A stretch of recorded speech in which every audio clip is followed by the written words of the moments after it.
위로도 미궁도 아닙니다 라는 제목으로 오늘 말씀 나누도록 하겠습니다.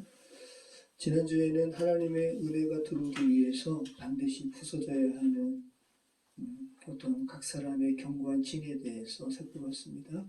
사도행전 지난주 말씀은 그것이 아주 견고한 완고한 율법주의라고 말씀드렸고, 또 각 사람마다 그러한 완고한 율법주의 외에 그죠? 여러 가지 하나님의 은혜를 거부하는 완강한 그 견고한 진들이 있겠죠. 그것들이 부서지지 않으면 하나님의 은혜가 들어올 틈이 없습니다. 그래서 우리는 하나님께 하나님의 은혜가 우리 안에 들어오지 못하도록 우리 내면에 자리 잡은 그 완강한 것들이 무엇입니까? 주께 여쭙고, 또 주께서 말씀하실 때 하나님 부서뜨려 주시옵소서 이렇게 간구하는 우리의 삶이 되어야 좀 있습니다. 그럴 때 또 주께서 원하시면 또 우리 그리스도인의 삶을 살게 될 줄 믿습니다. 자, 그렇게 지난주 말씀은 바울 일행을 해하려고 데살로니가에서부터 100km 넘게 쫓아온 유대인들이 주동이 된 그 소돔을 피해서 베레아 사람들이 일부가 바울을 급히 아덴으로 피신시키는 그 장면을 살펴봤습니다. 그렇게 아덴까지 길 안내를 하는 베레아 사람들과 함께 바울은 오늘 본문에서 아덴에 도착하고 그 베레아 사람들에게 부탁하는 거예요. 디모데와 실라를 속히 내게로 보내주십시오라고 부탁하고, 그들은 베레아로 돌아가고, 이 엄청난 우상의 도시 아덴에 바울이 혼자 그 도시를 살펴보다가 마음에 그 우상이 가득한 것을 보고 격분하여 바울이 복음 증거하는 장면을 우리가 살펴보게 됩니다. 자, 지금 바울이 혼자 있습니다. 물론 하나님께서 함께 계시죠. 하지만 외적으로 봤을 때 바울은 혼자 있고, 정말 그리스는 멋진 도시예요. 멋진 나라고, 또 아테네는 정말 너무 멋진 곳입니다. 그런데 바울 입장에서는 물론 그 당시에도 멋진 도시였어요. 그런데 바울 입장에서는 오늘날 우리가 생각하고 보는 그런 그리스가 아니라, 그런 아테네가 아니라 정말 마음에 격분이 일어나는 그런 도시였다라는 거, 그런 마음이 먼저 들었다라는 거 우리가 좀 생각하면서 우리 바울의 심정이 되어서 오늘 말씀 나눴으면 좋겠습니다.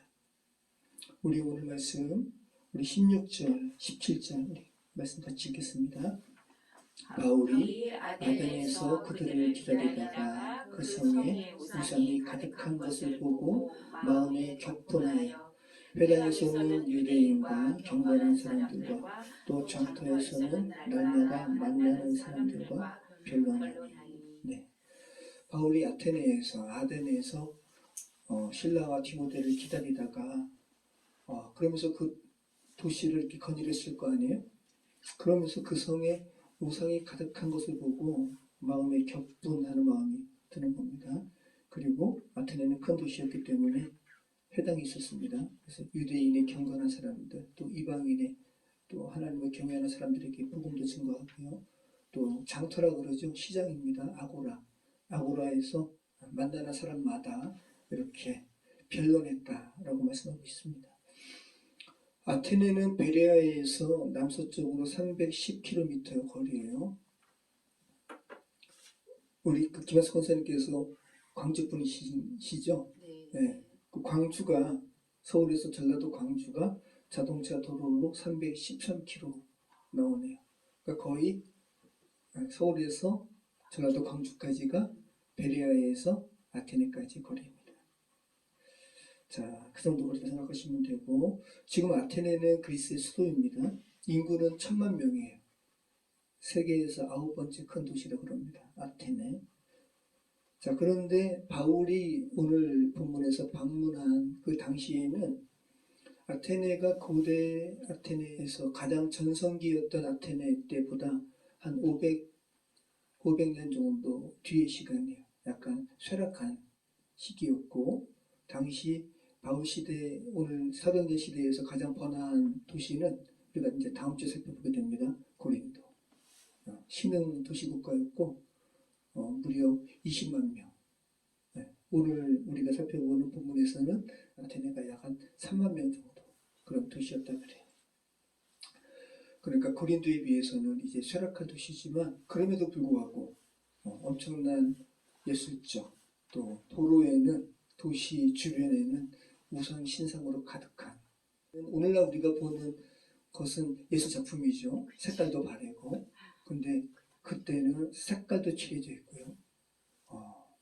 바울이 봤을 때는 격분할 만한 그런 우상들로 가득한 도시 그리고 사유하는 것을 즐겼던 철학자들의 그런 말로 사유하는 것을 즐겼던 그런 도시였다는 거 잘 생각해 보시기 바라요. 자, 아테네 하면 대표적인 게 뭐가 있을까요? 아크로폴리스의 신전. 여러분 유네스코 마크 있잖아요. 유네스코 하면 그게 파르테논 신전을 그 형상화한 거예요. 유네스코 있고 아래 이렇게 집 모양이 있거든요. 그게 파르테논 신전인데 자, 잠시 한번 우리 아테네 잠시 한번 보겠습니다. 여기 베레아, 그죠? 지난주 말씀 생각해 보세요. 빌립보에서 암비볼리, 아볼로니아 거쳐서 데살로니가에서 사람들이 또 바울을 시기해가지고 바울이 핍박받고 베레아로 떠나죠. 네. 이 베레아까지 또 데살로니가 사람들이 쫓아와가지고 소동 일으키니까 베레아 사람들이 바울만 급히 피신시켜가지고 이렇게 310km 떨어진 아덴까지 지금 오는 겁니다. 그림 그려지시죠? 그 다음 자 이게 아데나인데요.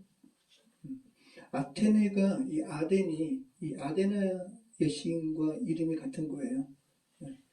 아데나 여신이 이 아테네시의 소신입니다.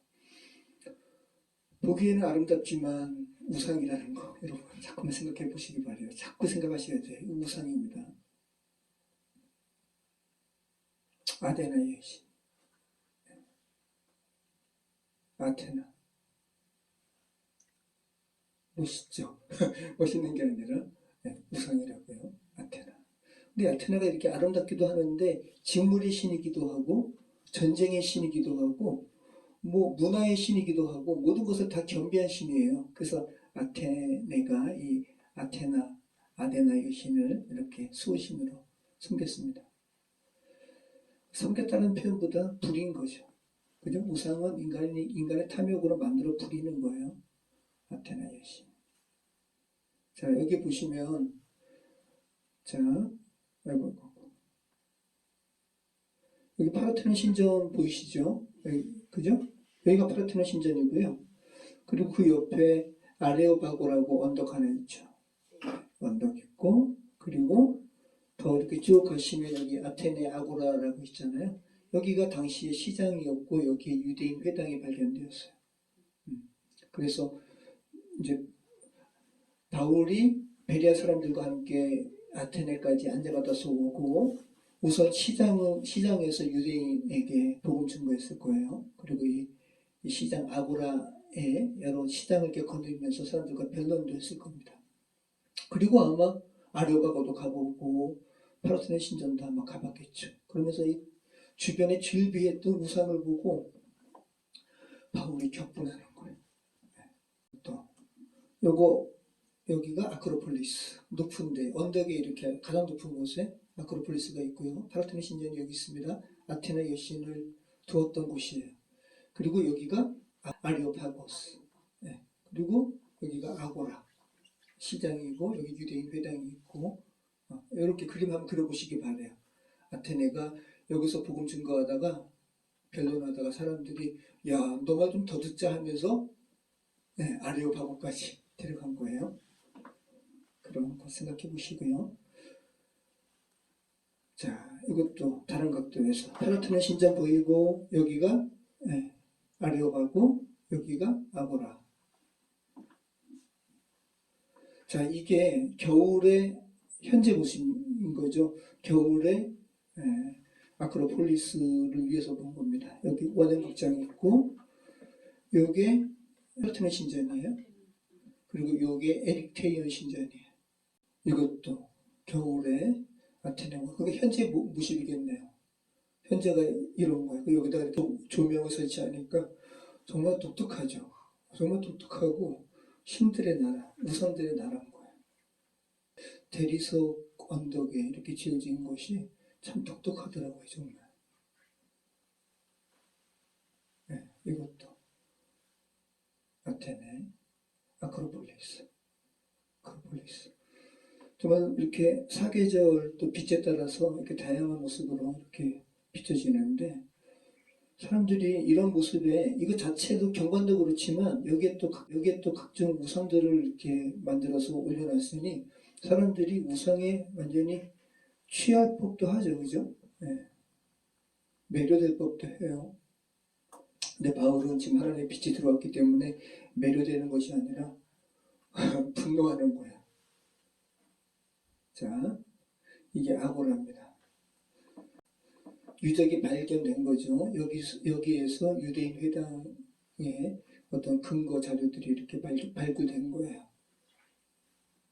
아고라, 페어죠. 저기 위에 아크로폴리스 보이죠? 여기 보이는 게 에릭테이오 신전이에요. 네. 파르테논 신전은 그 옆에 있고 아고라. 자, 여기도 지금 이게 파르테논 신전이고요. 여기 에릭테이오 신전이고 파르테논 신전입니다. 이게 아고라 유적지. 아고라 유적지. 자, 이게 가버나움 회당인데 그러니까 팔레스타인 예수님께서 이렇게 다니셨던 가버나움 회당인 거죠. 아까 그 아고라에서는 유대인 회당이 있었다라는 그 자료만 발굴됐지 형태가 이렇게 나오지는 않아요. 그래서 제가 지금 초대교회 당시에 회당의 모습을 좀 잠깐 제가 본 겁니다. 자, 요게 가버나움, 현재 이스라엘의 가버나움 회당의 잔해예요. 이렇게 남아 있습니다. 이스라엘은. 근데 아테네의 회당의 흔적은 이렇게까지는 안 남아 있어요. 가버나움 회당이 이랬을 것이다 라고 이렇게 추측해서 그린 거예요. 조감도. 요거는 4대 지역에 있는 4대 교회 아시죠? 4대 지역에 있는 회당의 그런 유적지. 자, 여기 아크로폴리스. 여기가 입구에 입장권을 사가지고 이렇게 와서 여기로 올라가면서 이거 기둥 하나하나 보면서 가이드가 설명해 주는데 뒤에 있는 큰 게 파르테논 신전. 네, 이것도 아고라 유적지. 바울이 여기를 이렇게 건네면서 변론했다는 부분 생각해 보시기 바래요. 그것도 아고라, 그 옆에는 이제 현재 아테네 도시, 아테네 시내 모습. 네. 자, 한번 그림 그려보시고요. 자, 바울이 아덴에서 그 디모데와 실라를 기다리다가 그 성에 우상이 가득한 것을 보고 마음에 격분했다는 겁니다. 여기서 우상으로 번역된 말이 에이돌론이라는 말인데 이 에이돌론이라는 우상이라는 단어를 고대 그리스의 시인 호모 있죠. 눈이 이렇게 장래있는 사람 일리아드 오디세이를 지은 호모 시인이죠. 이 호모가 이 에이돌론이라는 이 단어를 음부의 환영이에요. 환영. 그리고 유령, 망령으로 표현했어요. 그리고 이 환영이라는 이 의미에서 뭐를 연상할 수가 있어요? 환영이죠. 거울이나 물에 비친 모습. 실체가 아닌 거예요. 이해되시죠? 네. 그러니까 마음속에 있는 상이나 개념과 같은 어떤 비실체적인 형태를 의미하는 단어가 에이돌론이라는 단어예요. 자, 구약의 엘리야가 우상 보고 어떻게 했어요? 조롱했죠. 네, 너희 조롱했잖아요. 야, 우상이 그래 너희 목소리 한번 듣나 보자. 더 크게 외쳐라. 그죠? 그 앞에서 막 몸 자해도 하고. 근데 바울은 그렇게 우상을 숭배하는 아덴 사람에게 조롱하지 않았어요. 조롱하면 안 되잖아요. 바울은 지금 그리스도를 그들에게 안내해야 되는데. 그죠? 네, 그래서 조롱하지 않고 오히려 마음의 격분, 또 마음의 슬픔, 이런 부분으로 증거하고 있는 거죠. 비슷한 부분이 사도행전 14장에서 루스드라에서 그죠? 바나바와 바울을 스스와 허메로 헤르메스와 제우스로 여겨서 숭배하려고 하니까 황소 바치고 막 재물 가지고 와서 숭배하려고 하려고 하니까 옷을 찢으면서 나는 너희와 똑같은 성적이 같은 사람이다 라고 이야기하잖아요. 네. 오늘도 그런 마음인 거예요. 너무 안타깝고 슬픈 마음으로 하나님을 증거하는 바울의 모습 여러분 생각하시기 바라요. 자, 여러분 다시 한번 아까 드린 말씀처럼 색이 다 바래지고 시간의 흔적으로 인해서 막 멋스러운 막 이런 모습의 그 아테네의 예술품으로 우리는 지금 다가오지만 바울이 봤을 때는 그런 상황이 아니라는 거, 원래는 색도 칠해져 있었다는 거, 시간의 흔적이 또 현재보다는 없었던 상태에서 어떤 느낌이었을지 한번 생각해 보시기 바라요. 자, 다시 한번 파르테논 신전을 한번 보실게요. 파르테논 신전이에요. 요번에 찍은 겁니다. 계속 이렇게 보수하더라고요. 철근으로 이렇게 옆에 이렇게 비대 설치해가지고 계속 보수합니다. 파르테논 신전. 네, 파르테논 신전. 이게 아데나 여신. 이 아데나 여신을 이 파르테논 신전 안에 둔 거예요. 근데 이 아데나 여신은 지금 고대 아테네의 유명한 조각가가 총 감독이 되어가지고 이거를 위한 계좌가 적힌 비문이 발견이 됐어요. 좀 이따 보여드릴게요. 그러니까 이거 보세요. 이게 지금 파르테논의 이 아데나 여신 흔적은 지금 없습니다. 그래서 이것을 미국의 내슈빌이라는 곳에서 아테나 여신이 이랬을 것이다 라고 하면서 복원한 거거든요. 어때요? 징그럽죠? 이거 멋진 느낌이 안 들죠, 그죠? 상아와 금으로 이렇게 만들었다 그래요. 그리고 12m. 사람이 보이죠? 그러니까 결코 아름답거나 멋있는 거 아니에요. 흉측한 거지. 아테나 여신. 요게 아까 드린 말씀 페이디아스라는 그 아주 탁월한 조각가가 이 아테나 여신, 파르테논 신전의 아테나 여신 이렇게 만들어서 놓기 위해서 아테나 시민들에게 계좌번호 적어가지고 그래서 우리가 이 존재를 알게 된 거예요. 자, 보세요. 그리스 신화에 12신이 있다 그래요. 여기 보면 제우스도 있고, 그죠? 뭐 아폴로, 아르테미스, 그죠? 아르테미스가 이제 에베소의 아주 세계 몇 대 불가사의 중에 하나예요. 아르테미스. 그때 우리가 본 거. 그 다산의 신이기 때문에 그 신, 포세이돈, 헤라클레스, 헤르메스, 아레스, 뭐 이렇게 다양하게 있죠. 우상이에요, 우상. 근데 이러한 신상들이 바울 당시에 아덴에 즐비했다라는 거. 자, 이게 에릭 테이온 신전인데 이것도 그 아데나 여신을 또 이렇게 두는 신전이거든요. 지금 보니까 멋스럽잖아요, 그죠? 그렇지만 이게 원래 색칠이 되어 있다고요. 자, 이것을 어떤 분이 작업을 해놨어요, 이렇게. 여기는 현재 모습이고 색을 넣은 거죠. 색 이렇게 칠해서 쓸 때의 모습을 생각해 보시기 바래요. 미적으로 아름다울 수는 있을지 모르겠지만 자, 아테나 여신 청동상 당시 시대 거예요. 청동으로도 이렇게 만들었어요. 자, 이게 헤르메스인데요. 아마 그 지휘자매도 미스라곤에서 봤을 거예요. 헤르메스 흉상이 팔 잘리고 요거거든요.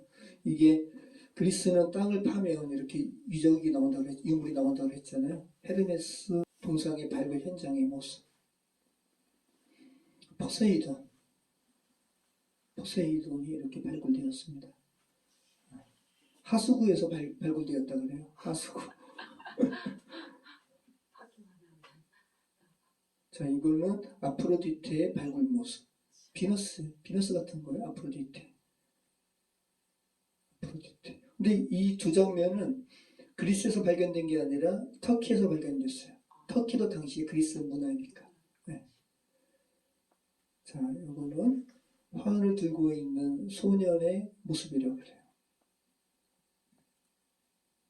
자, 아프로디테. 우상.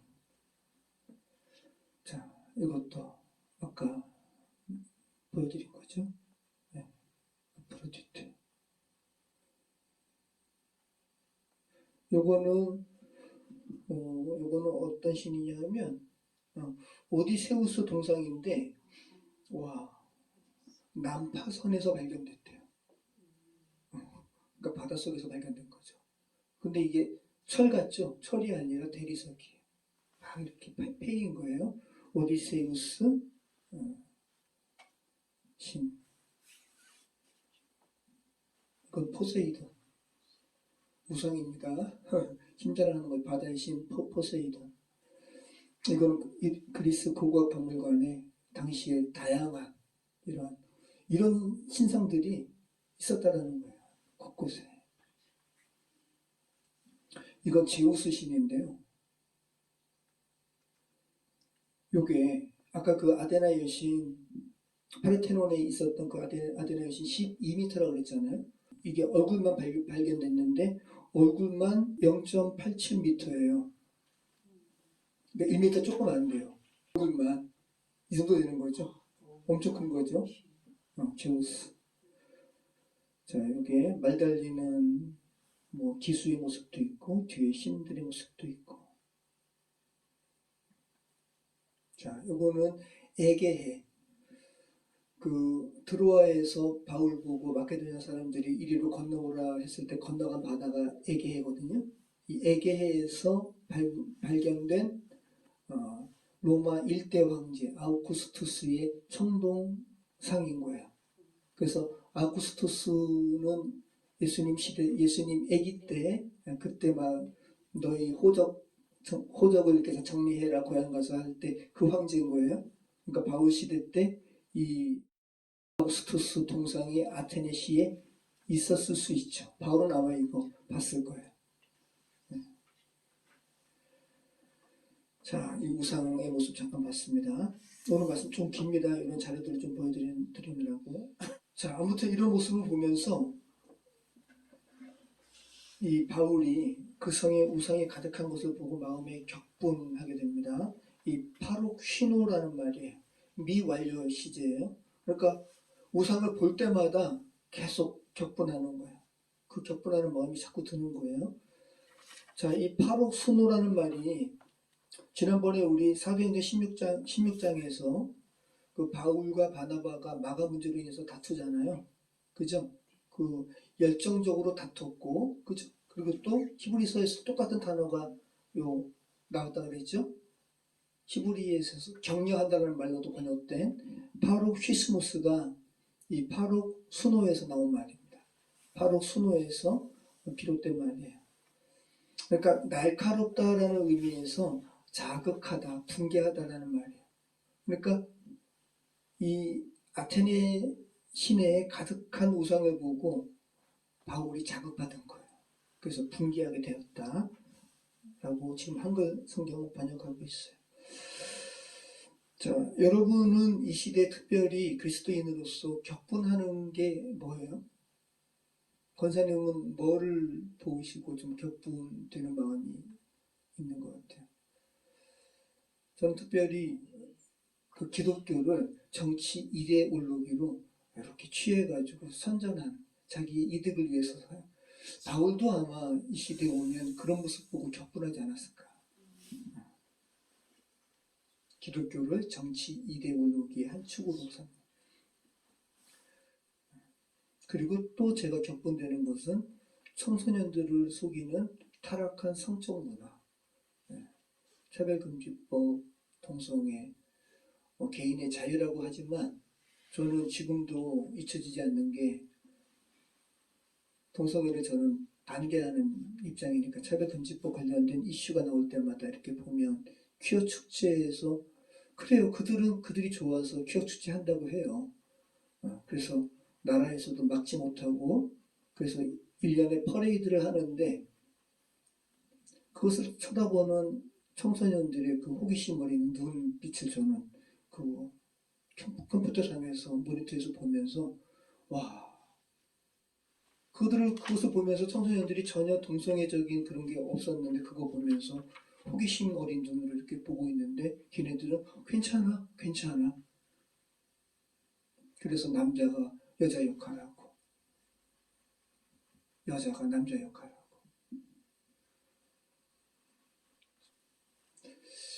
그 레인보우 리턴즈라고, 레인보우가 이제 동성애자들을 상징하는 거잖아요.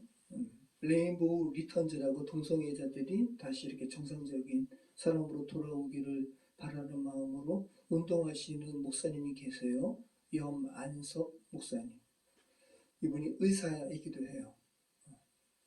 그리고 연세대 쪽에 의사로 하시다가 아마 에이즈 환자 이렇게 하다가 실체를 안 거죠. 얼마나 고통스럽게 살아가고 고통스럽게 죽어가는지를.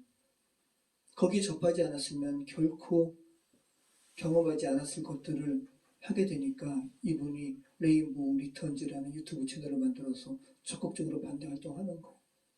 이분이 감신대 목회신학 대학원에서 공부하시고 독립교단에서 안수받아서 그 사역하거든요. 그 사람들이 모르니까 개인의 그 자유지 왜 자꾸만 그렇게 차별해. 지금 차별 안 해요. 여러분 동성애자 성소수자 차별하세요? 차별 안 하죠. 이 시대 어떻게 차별해요? 오히려 권리가 더 있어요. 보호받는다고요.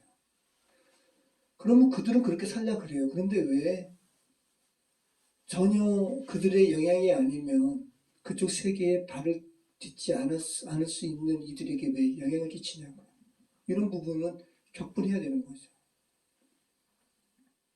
자, 그리스도인은 저와 여러분의 주변에 보이는, 제가 이렇게 여기 바울은 우상이라고 이야기한, 저는 오늘 기독교를 정치 이데올로기로 삼은 그런 행위들, 또 이런 원하지 않은 것들에 작업받을 수밖에 없는 그런 부분에 대해서 저는 격분하는 부분에서 이야기했는데, 그리스도인은 이 사회에 하나님의 마음으로 비춰봤을 때 격분할 수밖에 없는 것들에 대해서 정직하게 격분해야 되는 거죠.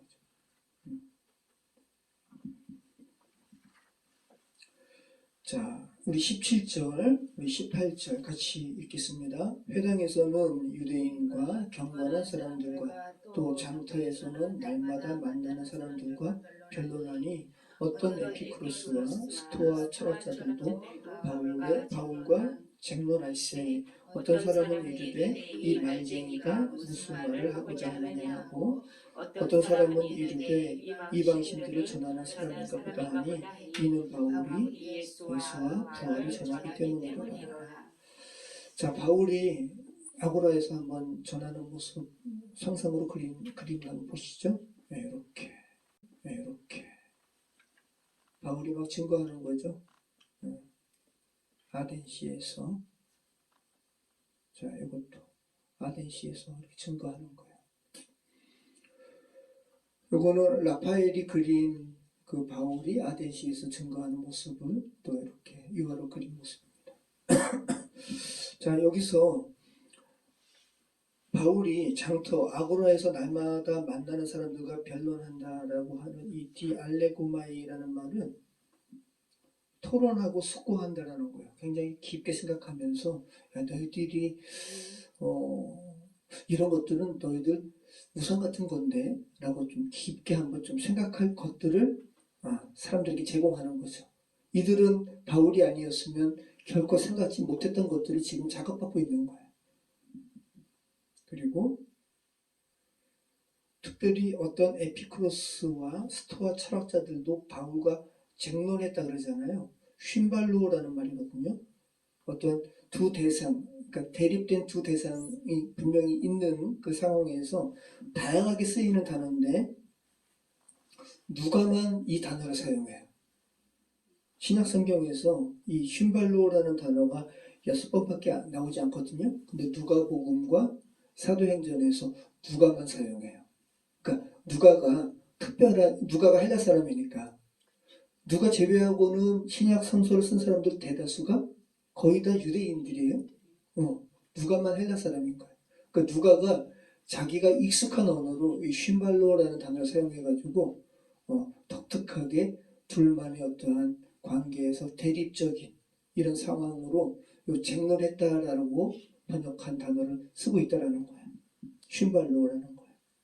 대립과 적대적인 상태에서 마주치거나 논쟁, 대립의 의미로 지금 아테네에서 사도 바울이 에피크로스 학파, 스토아 학파 사람들과 아주 첨예하게 진리에 대한 문제로 쟁론했다라는 거 여러분 기억하시기 바랍니다. 참 저도 이게 철학 그저 여러분 고등학교 윤리 시간에 철학 좀 지루했잖아요, 그죠? 얼마나 지루했는지 다시 한번 여러분에게 지루하는 시간을 드릴게요. 자 보세요, 잠깐만. 이게 필요해서 그런 거예요. 자, 이 사람들은 향유하는 걸, 사색하는 것을 즐겼던 사람인 거예요. 예전부터 사유하는 것을. 그래서 뭐 여러 가지가 뭐 이렇게 그러니까 여러 가지 이렇게 문물들이 좋았는지 막 생존하느라 바쁘면 그렇지 못할 텐데, 그죠? 그러니까 예전부터 막 고민했던 거야. 사색했던 겁니다. 이 세상의 본질이 뭘까? 아르케. 이것을 요한은 아르케, 태초로 번역을 했잖아요. 아르케는 본질이에요. 이 세상의 본질이 뭘까? 그래서 예전에 그리스의 철학가 중에 아주 거슬러 올라가는 처음에 비롯된 사람들은 탈레스라는 사람은 물이 세상의 본질일 거야. 그랬더니 또 아낙시만드로스라는 사람은 물보다 더 근원적인 것이 있을 거야. 그랬더니 아낙시메네스라는 사람은 근원적이라고 하니까 너무 추상적이야. 좀 구체적이어야지, 실제적이어야지. 그러면서 공기가 만물의 근원일 거야. 벌써 이제 지루해지죠, 그죠? 그랬더니 이제는 피타고라스 학파에서는 아니 수야. 그러니까 수가 종교적인 것으로 생각한 거예요. 수를 이렇게 깊게 생각할 때는 어떤 정신적인 정화가 일어난다고 피타고라스는 생각을 했어요. 저는 정신적인 정화가 아니라 분노가 일어나는데 라고 생각하면 피타고라스는 그런 거예요. 자, 그랬더니 이제 또 헤라클레이토스라는 사람은 불이 태초야. 불이 만물의 근원이야 라고 생각했어요.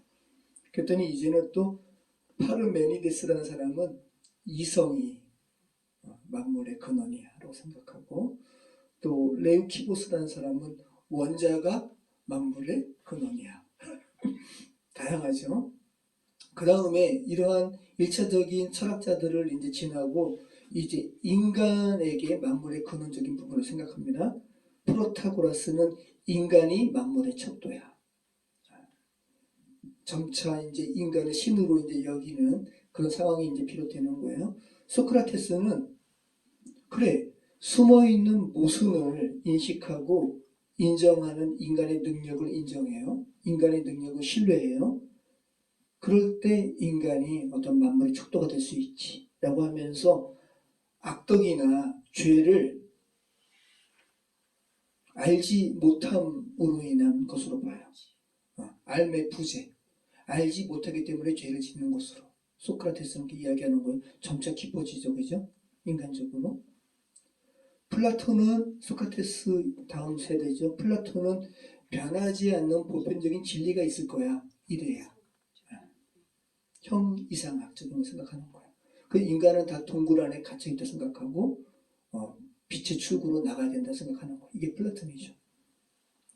그 다음에 그 플라톤의 제자 아리스토텔레스는 아니 그 인간 넘어 그냥 뭐라 그럴까 이상적인 것에 실제가 있는 것이 아니라 바로 인간 안에 실제가 있어 라고 주장한 것이 아리스토텔레스. 그래서 라파엘로가 그린 아테네 학당이라는 그림을 보면 플라톤과 그 아리스토텔레스에 대한 아주 특징적인 것을 표현하고 있는데 좀 보시죠.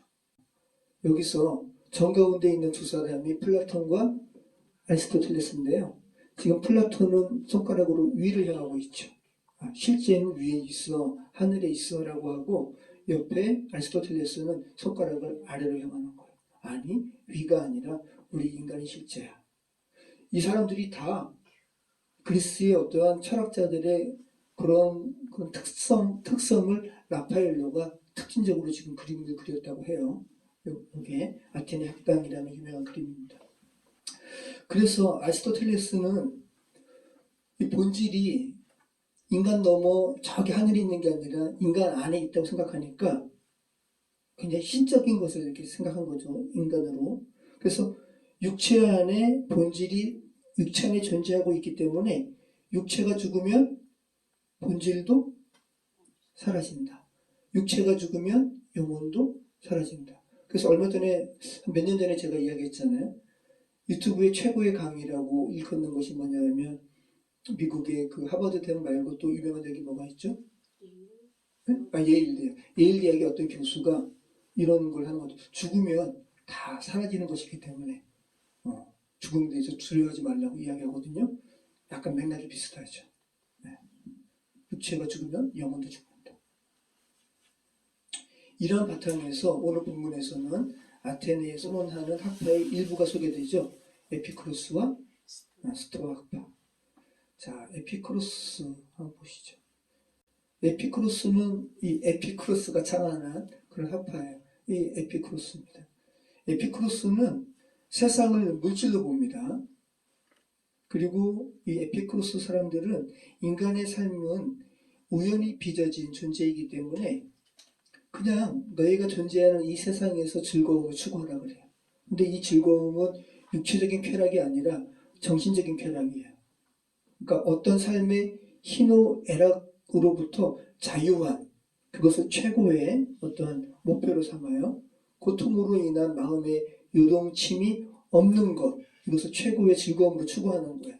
자, 에피쿠로스 철학자들은, 이 학파들은, 에피쿠로스 학파는 신의 존재를 인정을 해요. 그런데 그 신은 인간의 삶에는 관여하지 않는다고 얘기해요. 마치 이슬람 같은 거예요. 다이즘. 그죠?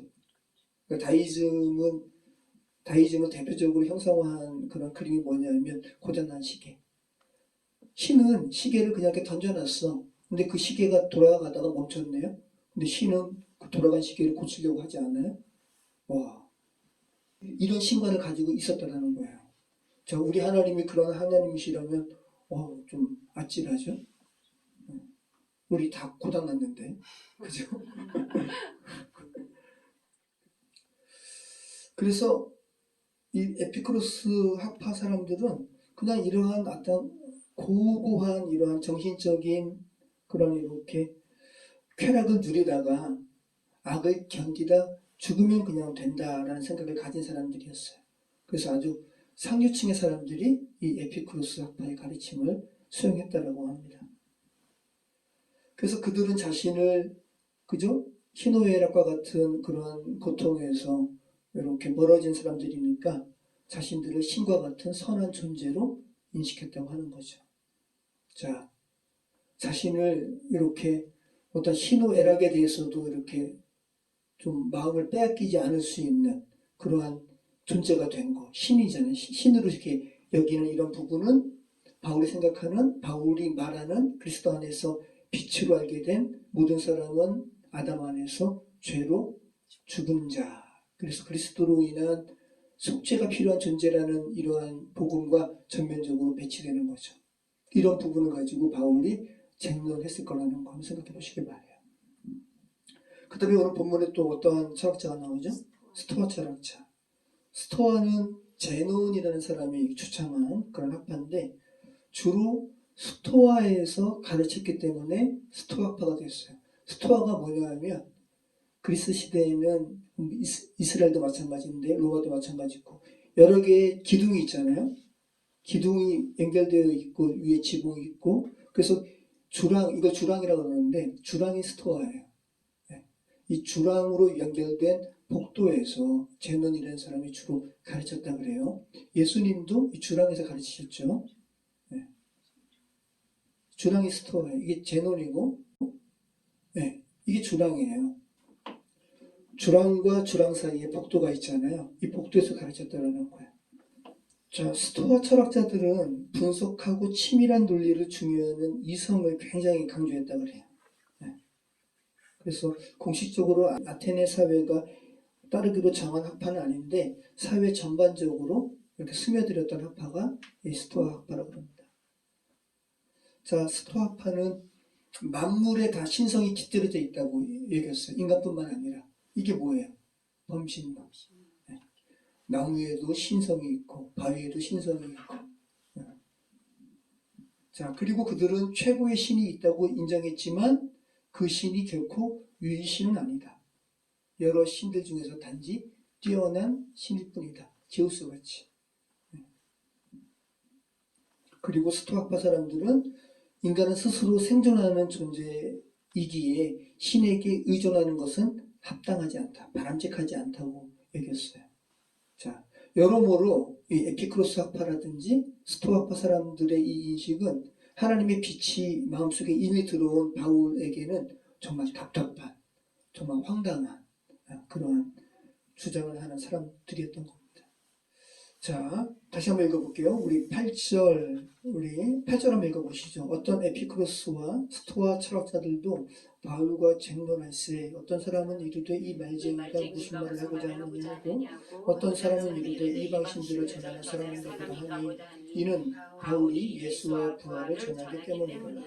자, 바울과의 논쟁을 통해서 아덴 철학자들, 에피크로스 또 스토아 사람들은 두 가지 반응을 나타냈는데 한 가지 반응은 뭐냐면 바울을 말쟁이로 여긴 거예요. 스페르모 로고스라는 거예요. 그러니까 수다쟁이, 농담하는 자라는 의미인데 새가 방앗간 또 밭에 막 다니면서 쪼아먹잖아요. 이런 것처럼 자신이 하는 말이 무엇인지도 모르고 쫑알대는 사람으로 바울을 평화했어요. 네. 그러니까 비난한 겁니다. 그리고 또 한 부류는 바울이 전한 것이 뭐죠? 예수와 부활을 전했잖아요. 아, 바울이 다른 신을 전하는 사람인가 보다. 예수라는 신. 그리고 그들은 듣도 보도 못한 부활을 전하잖아요. 헬라는 어떠한 남성, 여성 이러한 성이 있어요. 단어에도. 이 부활이 아나스타시스라는 말이거든요. 여성형이에요. 그래서 바울이 예수라는 신과 부활이라는 아나스타시스라는 여신을 우리에게 전하려고 한다 보다 라고 얘기했다는 겁니다. 그러니까 그들의 사고체계가 다르니까 바울이 전하는 예수와 또 예수의 죽음과 부활이라는 이것을 그들의 인식체계로는 이해도 못하니까 더 알려고 바울을 붙잡아가지고 이제 아레오바고로 가는 거죠. 여기서 한번 연설해봐라. 더 한번 가르쳐봐라. 라고 하는 거예요. 자, 우리 19절, 21절까지 같이 읽겠습니다. 그를 붙들어 아레오파고로 가며 말하기를 내가 말하는 이 새로운 가르침이 무엇인지 우리가 알 수 있겠느냐. 내가 어떤 이상한 것을 우리 교회에 들려주니 그 무슨 뜻인지 알고자 하노라 하니 모든 아덴 사람과 거기서 나그네 된 외국인들이 가장 새로운 것을 말하고 듣는 것 이외에는 달리 시간을 쓰지 않음이더라. 여러분 보세요.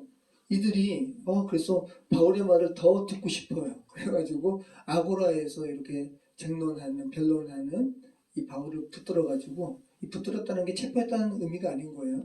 야, 나 너 말 더 듣고 싶어 하면서 당시 아레오바고는 이제 형사적인 재판을 하는 것이 아니라 사람들이 이렇게 변증도 하고 또 관심을 가질 만한 것들을 의견을 이렇게 개진하는 그런 장소였거든요. 그리로 데리고 올라가는 거예요.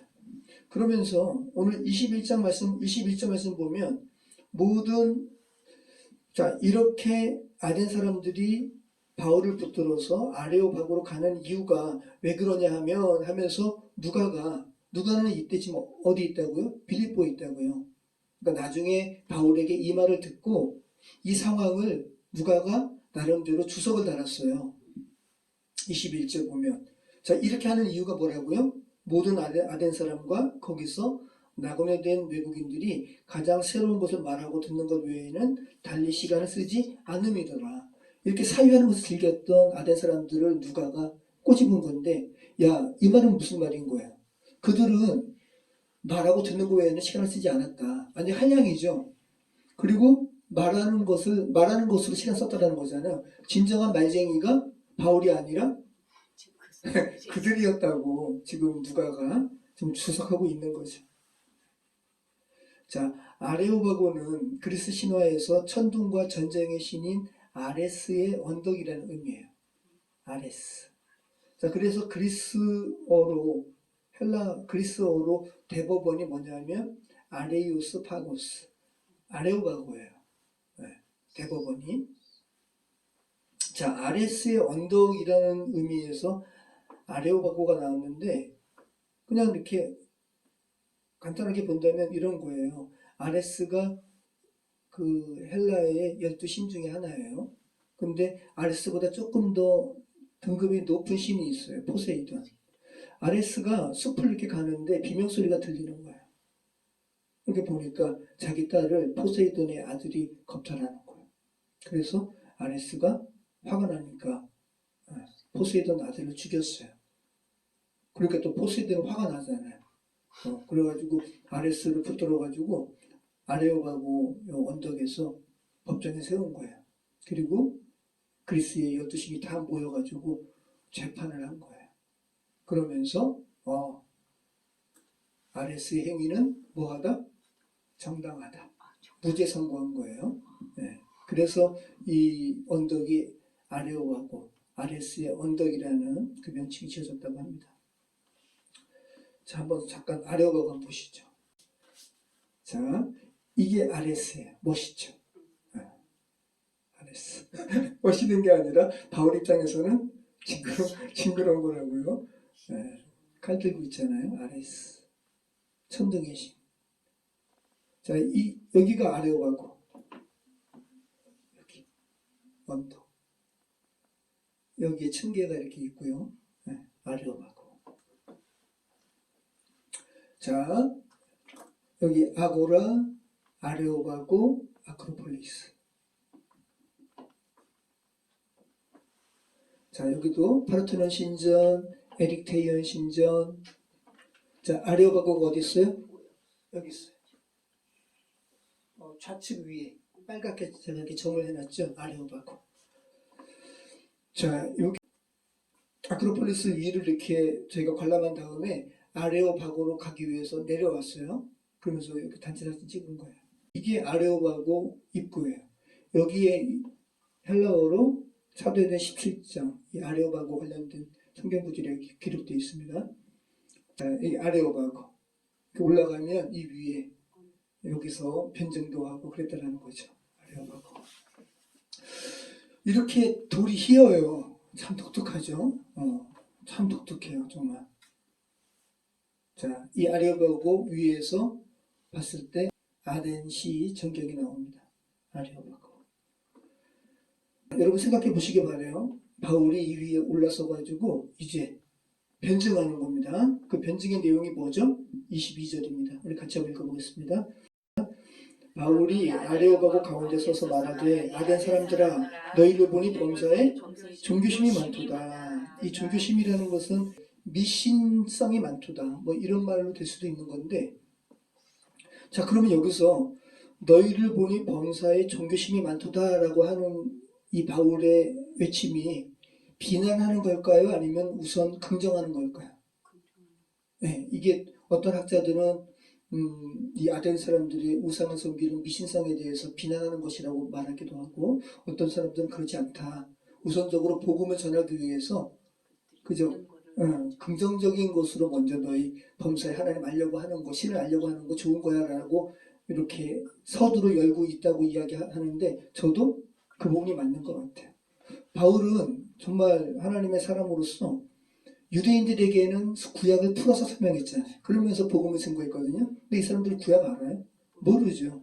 이 사람들에게 복음을 증거하기 위해서 이 사람들의 그래도 나름대로 신을 더듬어 찾으려고 하는 종교성을 발견하고 그렇게 복음을 증거하기 위해서 서두를 열고 있는 거예요. 자, 우리 23절부터 우리 29절까지 한번 천천히 읽어보겠습니다. 내가 두루다니며 너희가 위하는 것들을 보다가 알지 못하는 신에게 라고 새긴 단도 보았으니 그런즉 너희가 알지 못하고 위하는 그것을 내가 너희에게 알게 하리라. 우주와 그 가운데 있는 만물을 지으신 하나님께서는 천지의 주되시니 손으로 지은 전에 계시지 아니하시고 또 무엇이 부족한 것처럼 사람의 손으로 섬김을 받으시는 것이 아니니 이는 만민에게 생명과 호흡과 만물을 친히 주시는 이시니라.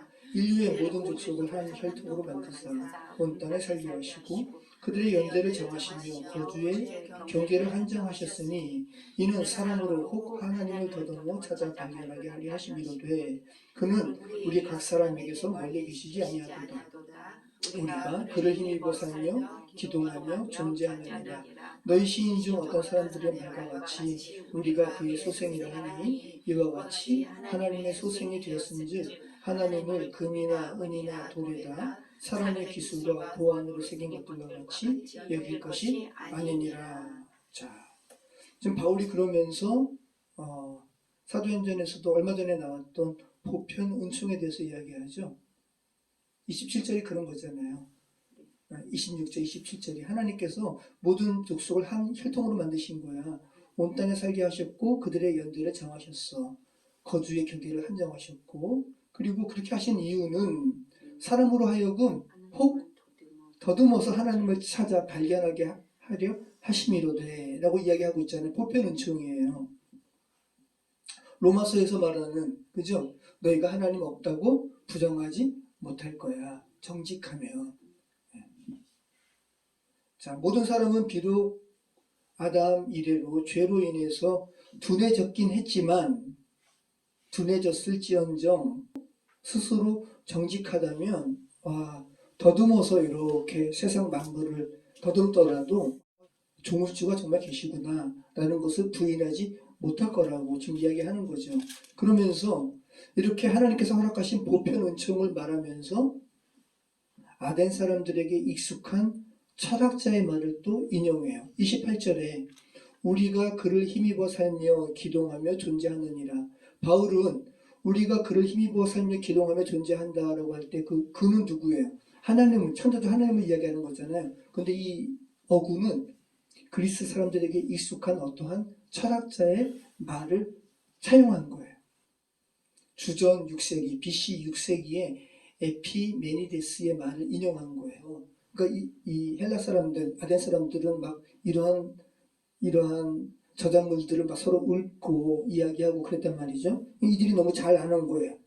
에피메니데스가 어떤 작품에서 제우스의 아들 미노스가 제우스를 가리켜서 우리는 제우스 당신 안에서 살고 움직이고 존재합니다 라는 그런 어구를 썼단 말이죠. 바울도 굉장한 학식가인 거죠. 이거를 들어가지고 이 보편 은총을 이야기하면서 그가 바로 하나님이라고 이 아덴 사람들에게 익숙한 그런 어구를 가지고 하나님을 지금 증거하고 있는 겁니다. 그리고 또 한 사람을 더 인용해요. 그죠? 여기 28절 보면 너희 시인 중 어떤 사람들의 말과 같이 그죠? 아덴 사람 중에서 어떤 사람이 그렇게 이야기했다는 거죠. 우리가 그의 소생이라고. 물론 그 사람은 우리가 제우스의 소생이라고 이야기했지만 아덴이 바울은 그 말씀을 이렇게 가져와가지고 그 말을 가져와가지고 야 너희 시인 중에 어떤 사람이 이야기했잖아. 우리는 그의 소생이라고. 이 시인은 누구냐면 주전 4세기의 아라투스라는 사람이 그의 어떠한 시에서 제우스를 찬양하면서 우리는 그의 자손이로다 라는 시를 썼다라는 거예요. 그걸 차용해가지고 바울은 그 제우스가 창조주가 아니라 여호와 하나님께서 창조주시오라고 지금 제우스가 아닌 하나님께서 온 인류의 아버지이심을 지금 증거하고 있는 거예요. 자, 이렇게 바울은 창조주 하나님께서 모든 인류를 지으셨고 그 사실을 모든 인류로 하여금 더듬어 발견하게 하셨다고 보편 은총을 이야기하고 있어요. 자, 그러면 여러분 보편 은총은 하나님에 대해서 어디까지만 안내해요? 창조하셨다는 것까지만. 그죠? 그러니까 구원으로 인도하는 데까지는 보편 은총으로는 완전해요? 부족해요? 부족하죠. 그럼 어떤 계시가 더 필요해요? 특별 은총, 특별 계시가 필요하죠. 특별 계시는 뭡니까? 그렇죠? 예수 그리스도의 십자가와 그분의 죽으심과 그분의 살아나심, 부활이죠. 그래서 바울은 이어서 특별 계시까지 말씀을 하는 거예요. 잠시 좀 이따 있고요. 그러니까 지금 바울은 말하는 거죠. 우상을 만들어 섬기는 아덴 사람들에게 그들의 종교성을 우선 긍정적으로 여기면서 자연스럽게 하나님을 증거하면서 아까 또 뭐라 그러죠? 내가 이 성을 두루 살피다가 야, 나 그것도 봤다? 알지 못하는 신에게라고 쓰인 단도 봤어. 자, 그러면 여러분 아덴 사람들이 여러 가지 각종의 우상들을 만들어서 이렇게 섬기는데 또 어떤 우상단에다가는 알지 못하는 신에게라고 썼다는 것은 그들의 내면에 뭐가 있다라는 거예요. 그것도 있고 불안함감. 내가 혹시 모든 신을 내가 다 이렇게 섬기는데 야, 혹시 내가 또 알지 못하는 신은 또 이렇게 섬기지 않아서 벌 받는 거 아닌가? 이런 불안감이 있다는 것을 바울은 또 캐치를 한 거죠.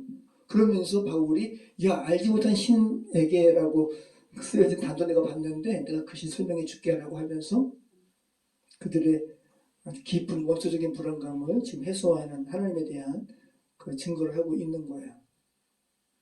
그러면서 뭐라 그래요? 보편의총을 이야기하면서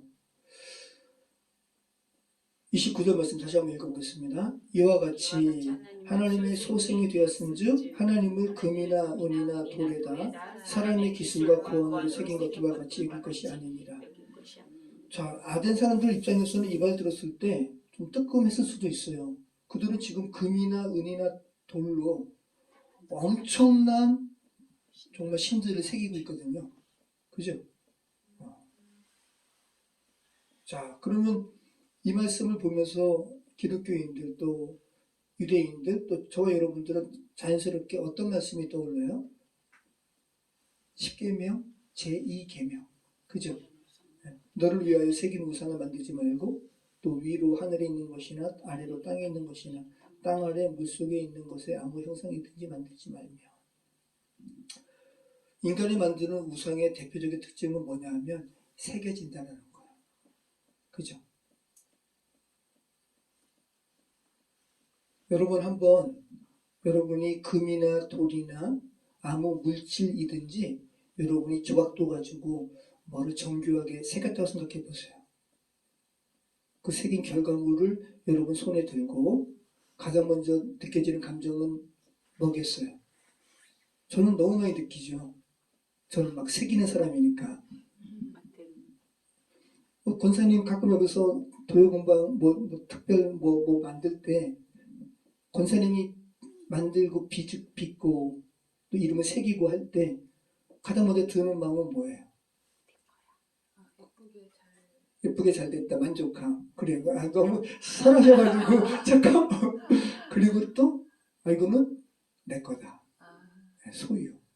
그러니까 인간이 비록 뭘 만들어 새겨서 섬기지만 섬기는 거 이전에 그걸 소유하는 거예요. 그러니까 우상은 정말로 섬기는 게 아니라 부리는 게 맞는 거죠.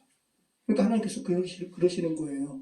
야, 너희 이렇게 새기지 말아라. 너 새기다가 나까지 새길까 내가 진짜 좀 그렇다. 그죠? 하나님은 인간에 의해서 새겨지는 존재가 아니라 오히려 하나님의 마음에 인간이 새겨진 존재죠. 우리가 하나님의 소생이고 우리가 하나님의 소유지 하나님이 인간의 우상처럼 소유된 존재가 아니라 그 말을 지금 바울이 하고 있는 거예요. 자, 그러면서 30절 한번 읽어보겠습니다. 알지 못하던 시대에는 하나님이 간과하셨거니와 이제는 어디든지 사람에게 다 명하사 회개하라 하셨으니. 자, 성경에 간과했다라는 말이 오늘 본문에도 나오고 또 어디에도 나오거든요. 어디에서 나와요? 로마서에서. 그죠? 로마서 3장 25절에 이 예수를 하나님이 그의 피로써 믿음으로 말미암는 화목제물로 세우셨으니 이는 길이 참으시는 중에 전에 지은 죄를 간과하심으로 자기의 의로우심을 나타내려 하심이니. 자, 간과가 뭐야? 네, 간과는 부지 중에 그냥 지나가는 게 아니라 인지하는 거예요. 너 이런 허물이 있어? 그런데 내가 넘어갈 거야. 그냥 봐줄 거야. 자, 로마서에서 나오는 이 간과는 파레시스라는 말이에요. 자, 오늘 로마서도 이방인 로마 신자들에게 바울이 쓴 거죠.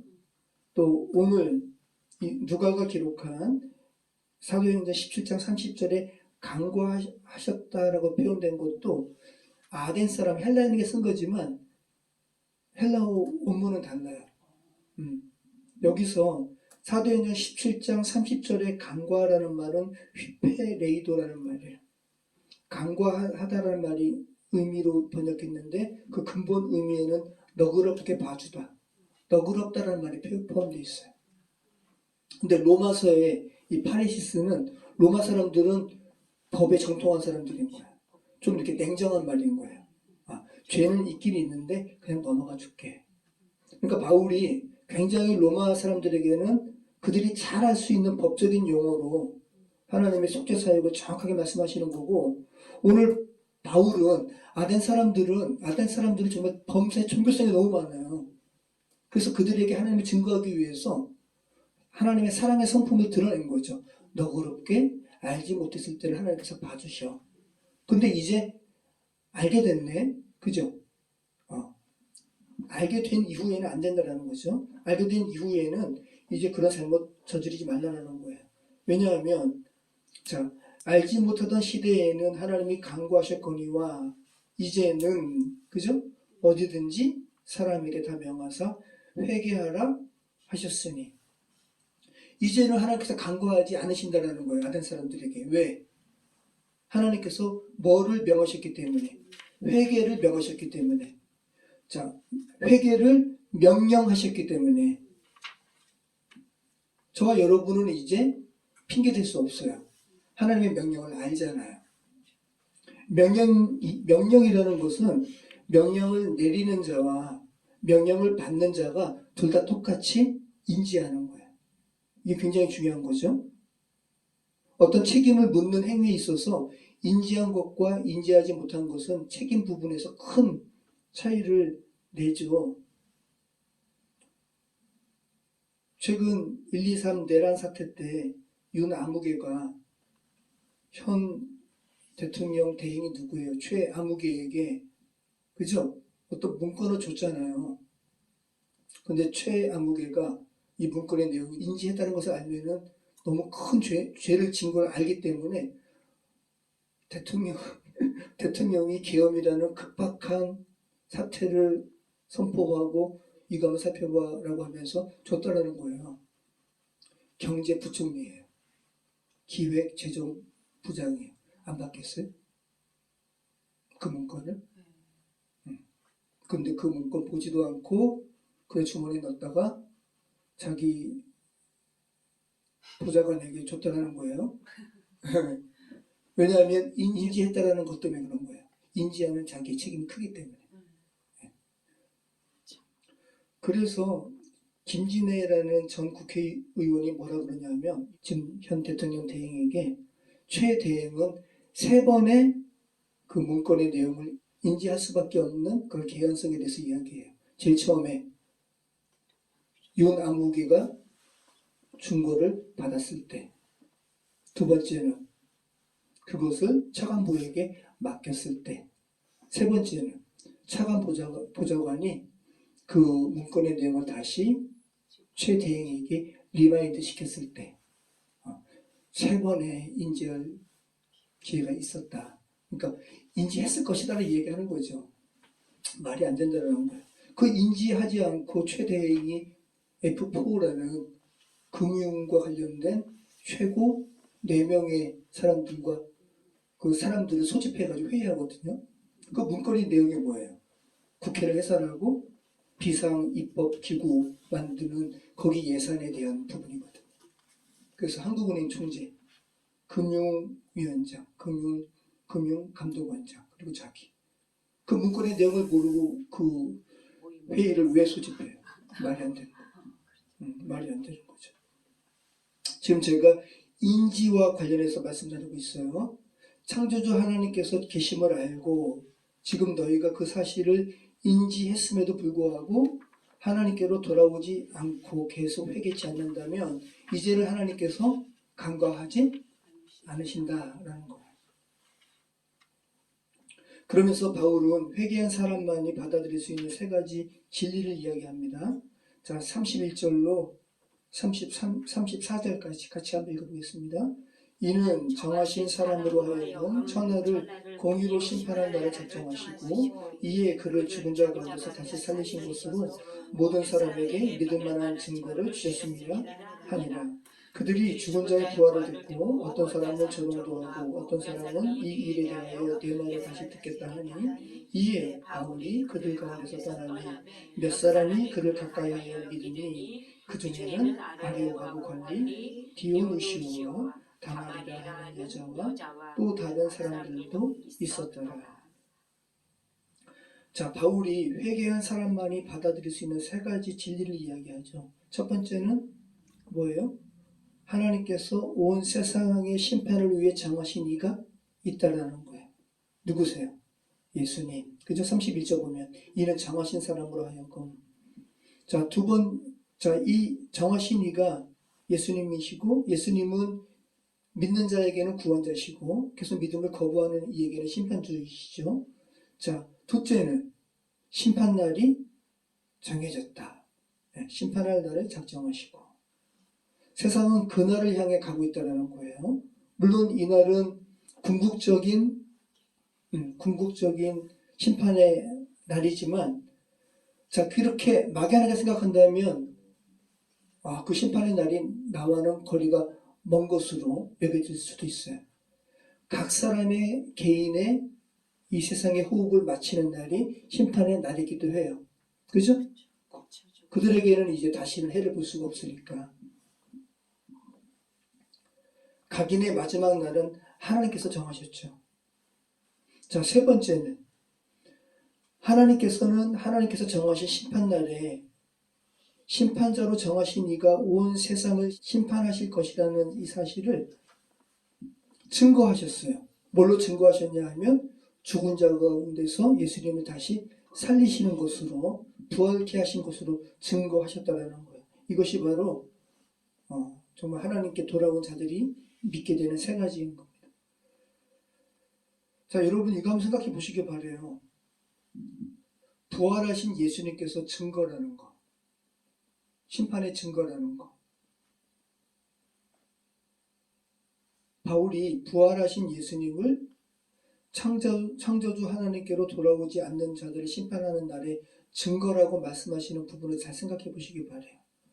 법정을 생각해 보시고 증거를 생각해 보시기 바라요. 법정에 있어요. 법정.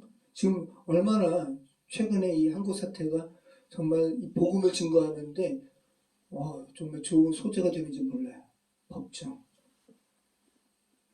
심판의 결정적인 증거는 고발인이나 피고발인이나 서로 이거는 맞다고 인정하는 것이 정말 증거로 채택이 되는 거예요.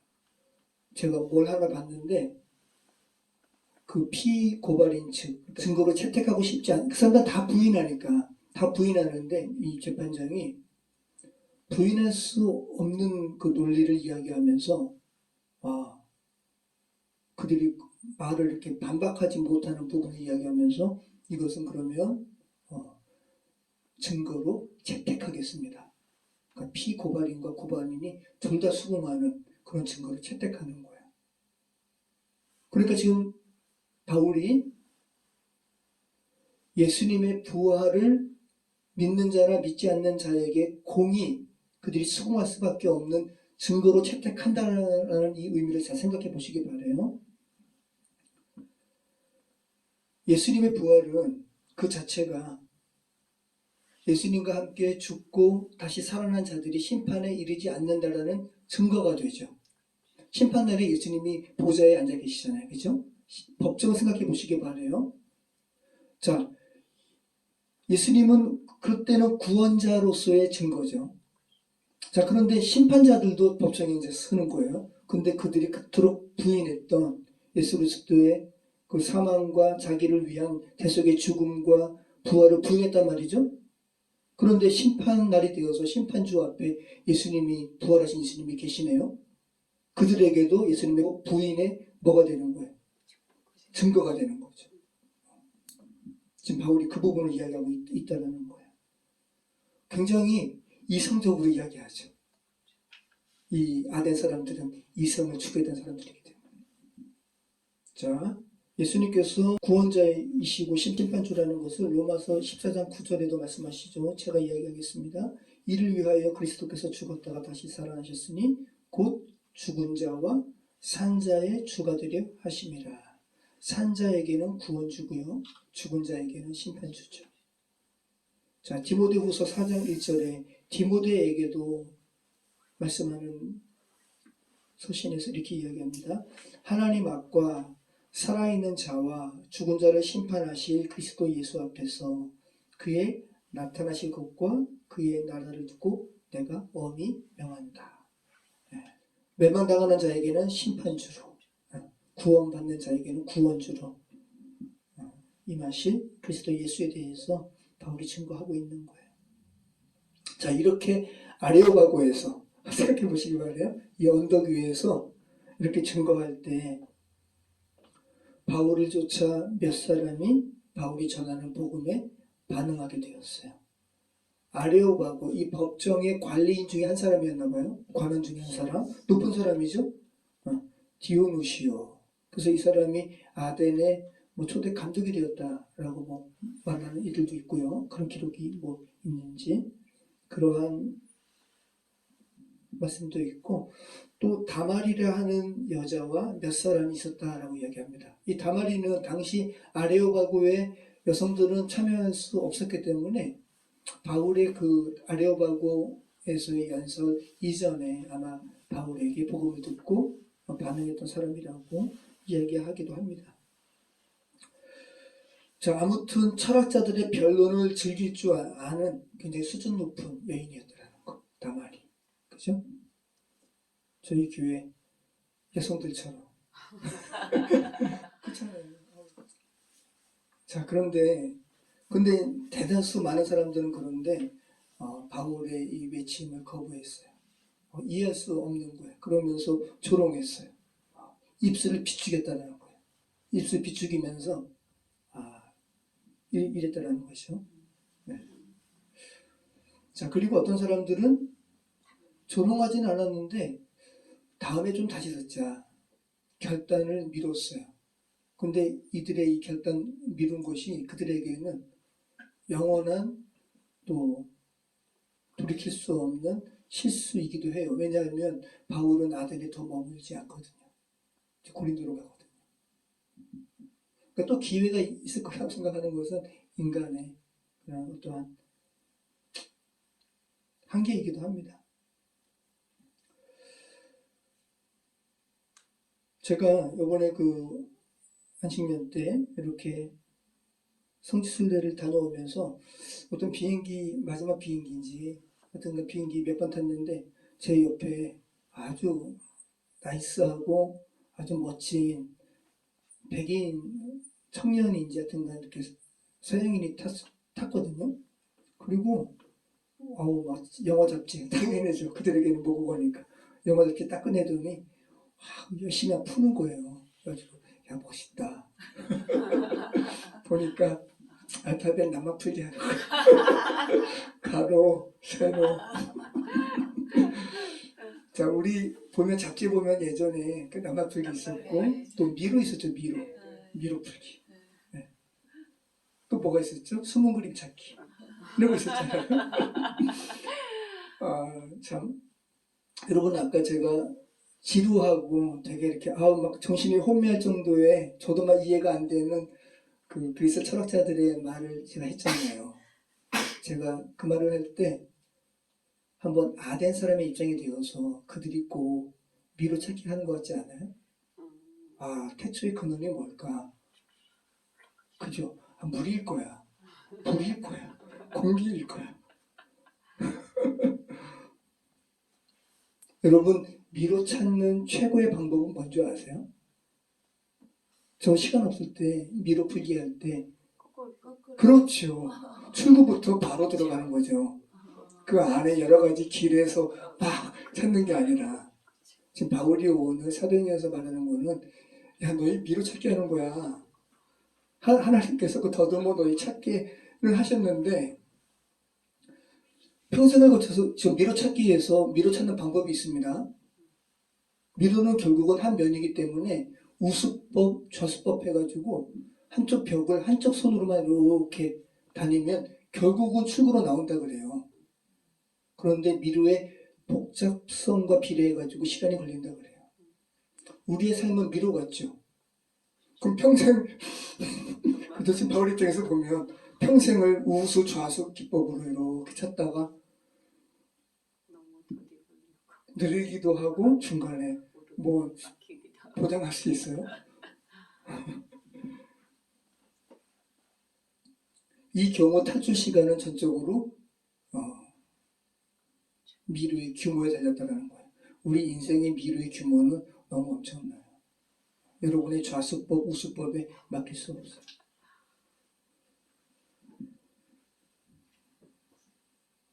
자, 미루를 헤매는 자들에게 가장 끔찍한 또 함정은 뭐냐 하면 미루의 구조가 이 우수법, 좌수법이 평면적인 미루는 해당이 되는데 갑자기 복합적으로 실시간으로 막 바뀌면 안 된다는 거예요. 근데 우리 인생이 그런 거 아니에요? 평면이에요.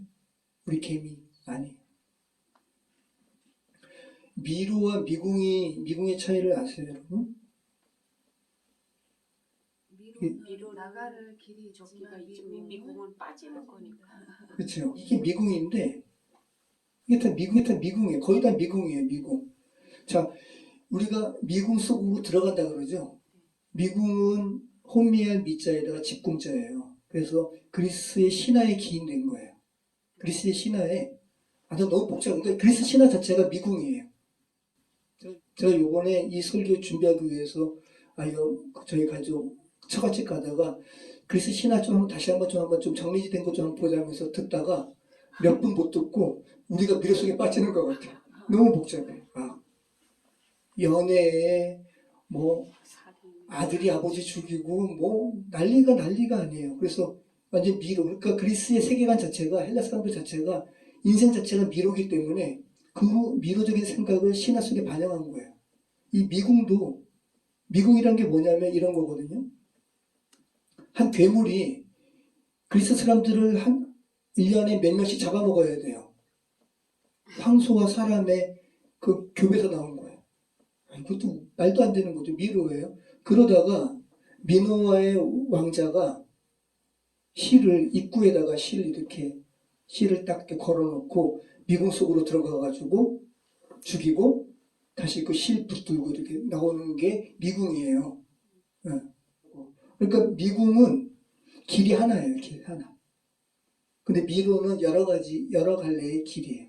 근데 둘 다 똑같이 혼미한 거예요. 하나님은 우리 인간 당신의 자녀들에게 인생을 혼미하게 살도록 허락하지 내버려 두지 않으셨어요. 우리에게 있어서 그리스도인들에게 있어서 삶은 미궁도 아니고 미로도 아니에요. 이미 실이 입구로부터 내려와서 우리 손에 쥐어졌어요. 이미 빛이 입구부터 지금 플라톤은 우리가 동굴안에 갇혔다 그러잖아요. 이미 빛이 다 비춰져가지고 그냥 그 빛 그대로 그냥 붙들고 나가면 되는 존재가 그리스도인들인 거예요. 근데 헬라 사람들은 미궁에 빠져 있고 하나님을 거부하는 모든 대다수 이들이 미로와 미궁 속에 지금 있는 거죠. 미궁 속으로 또 미로는 안에서 밖으로 나가는. 오늘 본문은 하나님께서 바울의 입술을 통해서 미궁과 미궁 속과 또 미로 가운데 살아가는 이들에게 그런 혼미한 가운데 있지 말고 입구부터 너희 손에 들여져 가지고 잡힌 그 실 붙들고 나오라고 빛 가운데 나오라고 말씀하는 그런 본문의 말씀인 겁니다. 모쪼록 정말 확 열려진 계시 속으로 그 빛 가운데로 동굴 안에서 빛으로 탈출하시는 저희 여러분의 삶이 되었으면 좋겠습니다. 기도하겠습니다. 참 좋으신 하나님 감사합니다. 아덴에 여러 가지 정말 끔찍한 우상들을 보면서 또 미궁과 미로 속에 갇힌 그들의 모습을 보면서 바울의 심중에 주께서 불어넣으셨던 거룩한 분노가 무엇인지 저희가 다시 한번 생각하게 됩니다. 여호와 하나님, 2000년 전의 아덴 시뿐만 아니라 오늘날 우리가 살아가는 시대도 아덴과 하등 차이가 없음을 고백합니다. 이 가운데 저희가 미궁 속에 있고 또 미로 가운데 갈 길을 몰라 헤매고 있습니다. 여호와 하나님 은총을 베풀어 주시옵소서. 비록 저희의 자녀들 또 저희의 지인들이 세상적으로 또 물질적으로 그렇게 잘 사는 것들이 어떤 면에서는 미로의 벽일 수도 있다는 것 저희에게 알게 하여 주시고 정말 그런 장애물 넘어 빛으로 저에게 구원으로 인도하시는 그런 실탄을 보게 하시고 발견하게 하시고 붙들고 나갈 수 있는 인생 될 수 있도록 인도하여 주시옵소서. 함께 해 주시옵소서. 예수 그리스도 이름으로 기도합니다. 아멘.